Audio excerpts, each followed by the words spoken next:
Hello everyone. Chapter हमारा continuity में था goodwill, nature and valuation.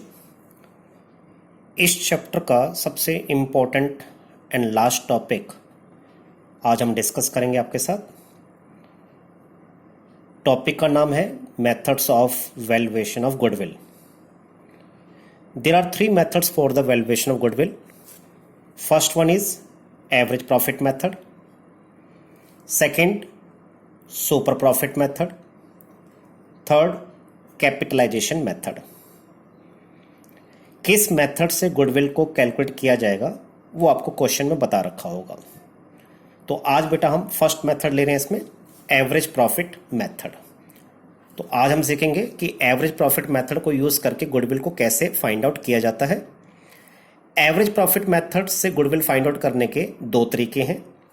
First is simple average profit method and second one is weighted average profit method.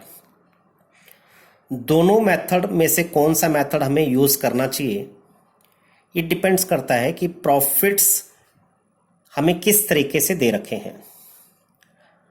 अगर profits जो है वो एक ट्रेंड को शो करते हैं, मींस ईयर आफ्टर ईयर वो इंक्रीज हो रहे हैं या फिर वो डिक्रीज हो रहे हैं, तो उस केस में हमें weighted average profit method use करना चाहिए।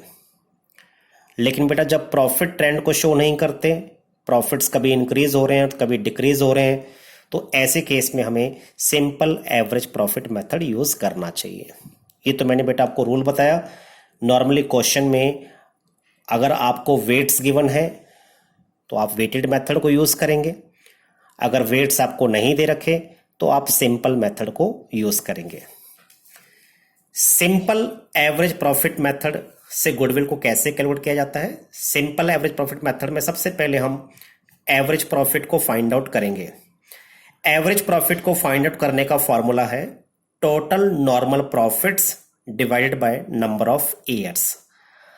अब इसमें ये आपको क्वेश्चन बताएगा कि आपको एवरेज प्रॉफिट कितने पास्ट ईयर्स के बेस पे फाइंड आउट करना है।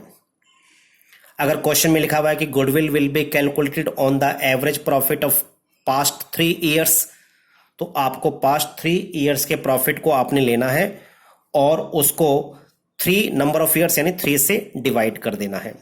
तो पास्ट 3 ईयर्स के बेटा नॉर्मल प्रॉफिट्स का टोटल किया जाएगा और उसको 3 से डिवाइड करेंगे तो हमारे पास एवरेज प्रॉफिट आ जाएगा। तो एवरेज प्रॉफिट हमें पास्ट कितने ईयर्स का फाइंड आउट करना है, ये सब कुछ हमें क्वेश्चन में गिवन होगा, उसके अकॉर्डिंगली ही हमें एवरेज प्रॉफिट को फाइंड आउट करना है। इसलिए क्वेश्चन को केयरफुली आपने रीड करना है कि एवरेज प्रॉफिट पास्ट कितने ईयर्स का हमने फाइंड आउट करना है।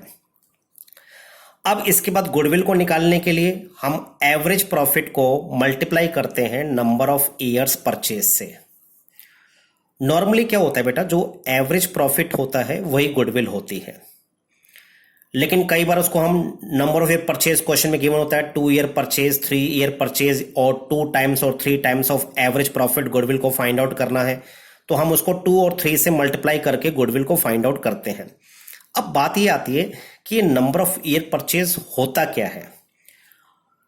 What is meant by number of years purchase at the time of valuation of goodwill.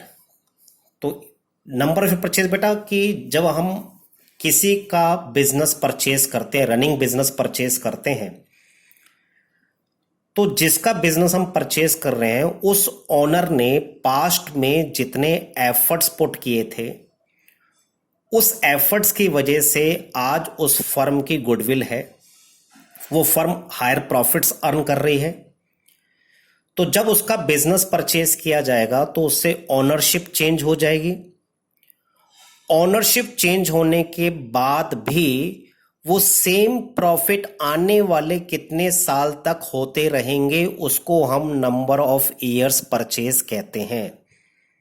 ये क्वेश्चन में आपको गिवन होगा, जितना गिवन होगा उसको आप एवरेज प्रॉफिट से मल्टीप्लाई कर देंगे, आपके पास गुडविल आ जाएगी। तो देखिए बेटा नंबर ऑफ परचेज क्या होता है। Number of years purchase means the number of years for which the firm is likely to earn same amount of profit after change of ownership because of the efforts put in the past। जो past में आपने आप efforts put किए थे, उस efforts की वजह से जो आज हमारी फर्म को प्रॉफिट्स हो रहे हैं वो सेम प्रॉफिट ओनरशिप चेंज होने के बाद भी होते रहेंगे, तो उसको हम नंबर ऑफ ईयर्स परचेज कहते हैं।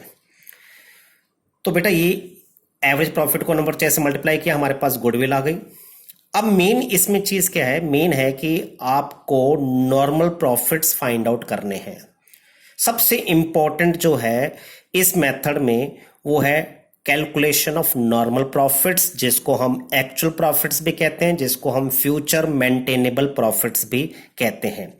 तो उसको हम सीखेंगे बेटा नेक्स्ट वीडियो लेसन में कि किस तरीके से हम नॉर्मल प्रॉफिट्स और फ्यूचर मेंटेनेबल प्रॉफिट्स को फाइंड आउट करेंगे। थैंक यू बेटा and have a nice day.